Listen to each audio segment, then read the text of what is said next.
గం గణపతే నమః శ్రీమాత్రే నమః శ్రీ వారాహిదేవ్యై నమో నమః. Welcome to our YouTube channel Chaganti party talks. కోరిన కోరికలు తీర్చే సుందరాకాండ 26వ రోజు పారాయణము. కాకాసురుడు.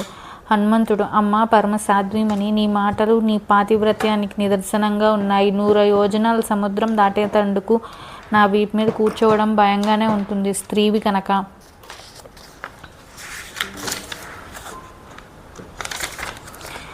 మహాత్ముడైన రామచంద్రుని ధర్మపత్నిగా నువ్వు వాడిన మాట ఉన్నదే, పరపురుష స్పర్శ సహించినని. అది నువ్వు మాత్రమే అనగల మాట. మరొక స్త్రీ ఆ పలుకు పలకలేదు. నీ స్థితి నువ్వు పలికిన ప్రతి అక్షరం యథాతథంగా ఆయనకు వినిపిస్తాను. రామచంద్రునికి సాధ్యమైనంత త్వరలో సంతోషం కలిగించాలని నిన్ను తీసుకుని పెడతానన్నాను. పైగా సముద్రం దాటి లంకలో అడుగుపెట్టడం ఎంత క్లేశమో తెలిసి రాముడి మీద నాకున్న స్నేహ గౌరవాలు నన్ను అలా మాట్లాడించాయే తప్ప మరొక భావన నాకు లేదు. ఇప్పుడింకా ఆయనకు ఆనవాళ్ళు ఏదైనా ఇస్తావా తల్లి అని అడిగాడు. సీతాదేవి బాష్పవృత నయనాలతో మేము చిత్రకూట పర్వతం దగ్గర ఆశ్రమం నిర్మించుకొని ఉన్నాం. ఆశ్రమ పరిసరాల్లో ఎందరో సిద్ధులు తపోదీక్షలు ఉండేవారు. ఆ కొండకు తూర్పున ఉత్తరంలోనూ స్వాదజలాలు ఫలభరిత వృక్షాలు ఉండేవి. దానిలో దగ్గరలోనే మందాకిని నది. ఆ ఏటి ఒడ్డున సువాసనలీనే లతా తరువులతో వనాలు. ఆ వనంలో విహరించి తడిసి ఆయన ఒడిలో విశ్రాంతి తీసుకుంటున్నాను. అప్పుడు ఒక కాకి మాంసప్రీతితో నన్ను పొడవరాగా దాని చిన్న బిడ్డతో తరుముతూ ఎంత వారిస్తున్నా అది నన్ను పొడవడానికి వచ్చి నా మొలనూళ్ళ పట్టి లాగినప్పుడు నా చీర కొంగు జారింది. అది చూసి ఆయన చిరునవ్వు నవ్వగా నాకు కోపం వచ్చి దూరంగా వెళ్ళాను. ఆ కాకి తన పట్టు వీడక నన్ను హింసించగా నేను తిరిగి వచ్చి ఆయన ఒడిలోనే వాలాను. నన్ను ఓదార్చారు. అలసటలో నేను నిద్రపోయాను. కొంతసేపటికి ఆయన కూడా నిద్రించారు. నేను నిద్ర లేచాను. ఆ కాకి మళ్ళీ వచ్చి నన్ను తన ముక్కుతో పొడిచింది. నా శరీరం నుండి రక్తం కారింది. నేను రాముణ్ణి లేపాను. లేస్తూనే ఆయన నా స్థితి చూసి నిన్ను హింసించడానికి సాహసించిన వాడెవడు? 5 పడగల పాములతో చెలగాటమాడే సాహసం ఎవడికి వచ్చింది అంటూ ఎరపెక్కిన కన్నులతో ఎదురుగా ఉన్న కాకిని చూశాడు. ఆ కాకి ఇంద్రుని తనయుడట. రాముడు తాను కూర్చున్న ఆసనం నుండి ఒక దర్పపుల్ల తీసి అభిమంత్రించి విడిచారు. అది బ్రహ్మాస్త్రం. ప్రళయాగ్నిలా అది లోకాలన్నీ తిరిగింది. ఎవరూ అభయం ఇవ్వలేకపోయారు. దేవతలు ఋషులు కూడా శరణు ఇవ్వలేమన్నారు. శరణాగత రక్షకుడైన రాముడే దానికి అభయం ఇచ్చి, ఓ వాయసమ, బ్రహ్మాస్త్రం వ్యర్థం కాకూడదు, దానికి లక్ష్యం చూపించు అనగా అది తన కుడి కన్నుకు చూపింది. అలా దానికి చావు తప్పి కన్ను లొట్టబోయింది. తన ప్రాణరక్షణ చేసిన రాముణ్ణి వారి తండ్రి దశరథుల వారిని అభినందించి వెళ్ళింది. అలా నా కోసం కాకి మీద బ్రహ్మాస్త్రం విడిచిన ఆయన ఈనాడు ఈ రాక్షస రావణుని విషయమై ఏం చేయకుండా ఎందుకు ఊరుకున్నాడు?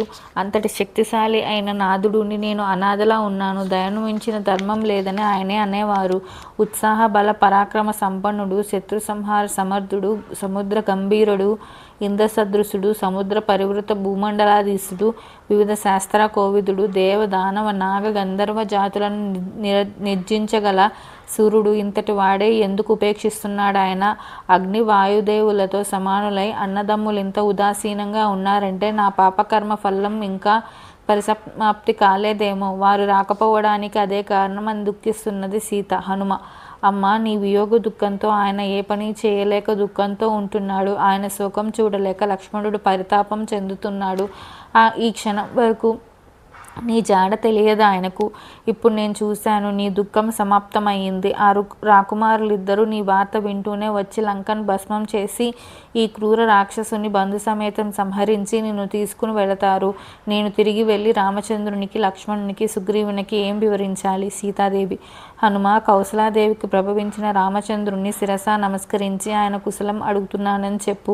తల్లిదండ్రులందు గౌరవం చూపుతూ వారిని ఆరాధించుకునే మా లక్ష్మణస్వామి సుఖంగా సర్వభోగాలతో అలరారే రాజధానిని విడిచి మాతో వనవాస క్లేశం అనుభవించడానికి వచ్చాడు. అటువంటి బిడ్డను కన్నా సుమిత్రాదేవి ధన్యురాలైంది.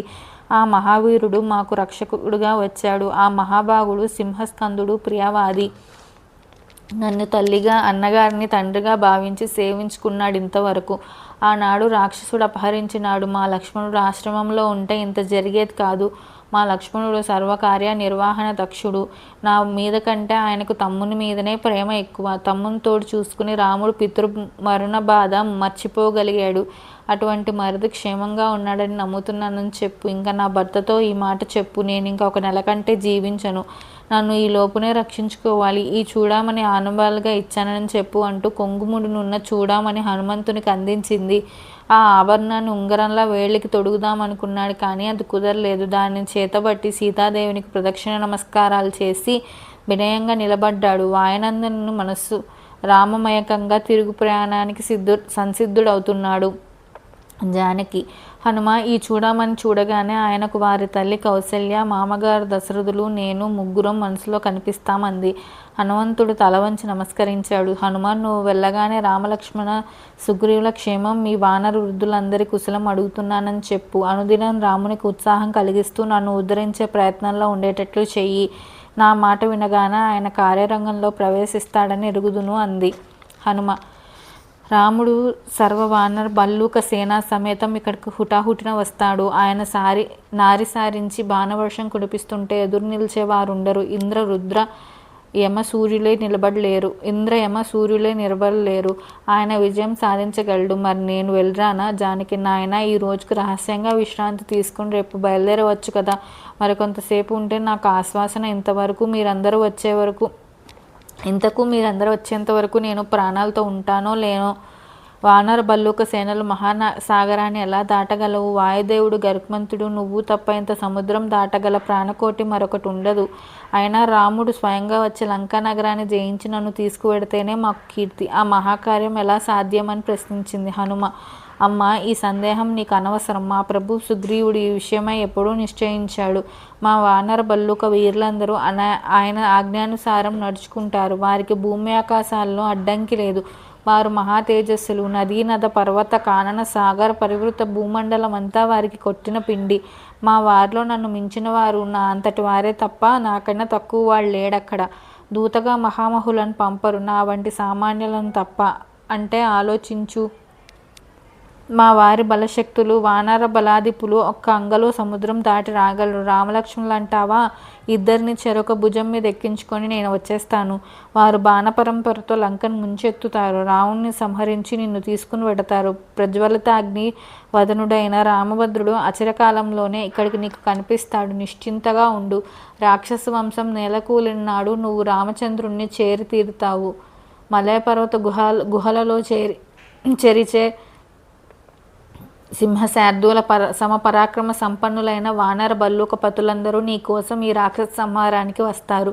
విచారించకు. వాయువు అగ్ని వలె రామలక్ష్మణులు విజృంభించి నేను వెళ్ళి చెప్పిన క్షణంలోనే వచ్చి నిన్ను తీసుకొని వెళ్ళి తీరుతారు అని ఓదార్పు పలికాడు. 26వ రోజు పారాయణం సంపూర్ణం. Please subscribe our channel. జై శ్రీరామ్. Thank you.